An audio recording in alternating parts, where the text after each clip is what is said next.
आप उस बात को क्यों नहीं मानते सर? आप हमेशा इंजीनियरिंग वाला फंडा अपनाते हैं, जो हमेशा 10 साल से कटाव के क्षेत्र में उसकी बातों को कभी नहीं सुना जाता सर।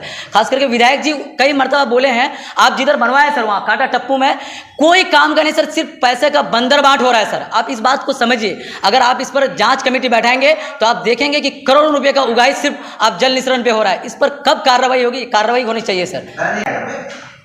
वैसे कटाव पूरे जिले में हो रही है सर। ऐसा नहीं है कि कहीं एक क्षेत्र, जो क्षेत्र संख्या 11 है या 10 है या 1 है या 3 है, ऐसा नहीं है सर। हर जगह में कटाव हो रहा है। खास करके कल हमारे सांसद महोदय और विधायक महोदय कई क्षेत्र का भ्रमण किए हैं सर। जैसे उसमें से एक सबसे ज़्यादा जो कटाव का क्षेत्र है सर, विधायक जी के घर के करीब कांटा टप्पू एक गाँव है सर, डुमरिया इस पंचायत में पड़ता है सर। इन लोगों को बताने पर कि सर अगर आप थोड़ा सा पीछे काम कर देंगे तो गांव बच जाएगा। अभी धनंजय जी कह रहे थे कि हम लोग ज़मीन नहीं बचा सकते हैं, गांव बचा सकते हैं सर। तो क्या ये देखने के लिए हम छोड़ दें कि गांव 10 दिन बाद कटेगा, जब बगल में चले जाएगा तब हम बांध बनाएंगे सर, तब हम बोरा का काम करेंगे?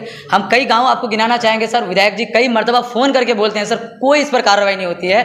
खास करके मिल्लीगंज स्कूल के पूर्व तरफ कल सांसद महोदय और विधायक महोदय गए थे और उसमें ये देखा गया कि जिधर से काम हुआ सर वहाँ कटा हुआ ही नहीं है। जो पीछे की तरफ कटा हुआ है वहाँ पर बांध बनाया ही नहीं गया है सर। उसमें नंबर 1 कांटा टप्पू है सर, डुमरिया पंचायत। और हमारा एक खारुदे पंचायत पड़ता है सर, ठिका बस्ती। इसमें प्राइमरी स्कूल कुछ दिनों के बाद, अब धनंजय जी कहेंगे कि अभी तो नहीं कट रहा है, अभी लगभग 20 मीटर दूर है, तो क्या जब स्कूल कट जाएगी तब वहाँ कोई काम करेंगे सर? ठिका बस्ती गाँव में फौरी तौर पर काम करने की ज़रूरत है, विधायक जी भी जानते हैं।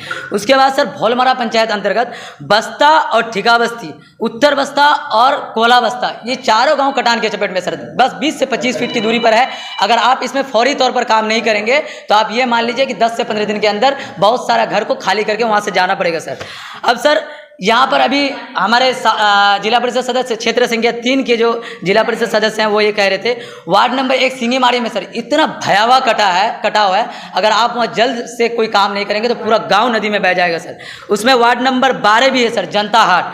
अब खूटामुनि पुल, बिसनीपुर आदिवासी टोला, जंगली बीटा, नया पुल कटाव, भीषण कटाव की चपेट में सर। ये ठाकुरगंज के पथरिया पंचायत में पड़ता है सर।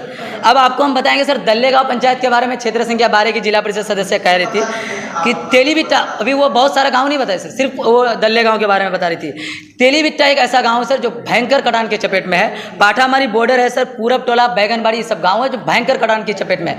अगर आप इसमें फौरी तौर पर काम नहीं करेंगे और आप ये कहेंगे कि हमारा नियम ये कहता है कि साइड से बांध देने से, नदी कटाव से हम रोक देंगे गांव को, आप ये मानिए सर जिस तरफ नदी कटाव, अगर वहाँ के इलाके के लोग ये कह रहे हैं कि हमारे इधर बांध दीजिए, इधर बांधने से नदी का जो बहाव है रुक जाएगी, आप उस बात को क्यों नहीं मानते सर? आप हमेशा इंजीनियरिंग वाला फंडा अपनाते हैं, जो हमेशा 10 साल से कटाव के क्षेत्र में उसकी बातों को कभी नहीं सुना जाता सर।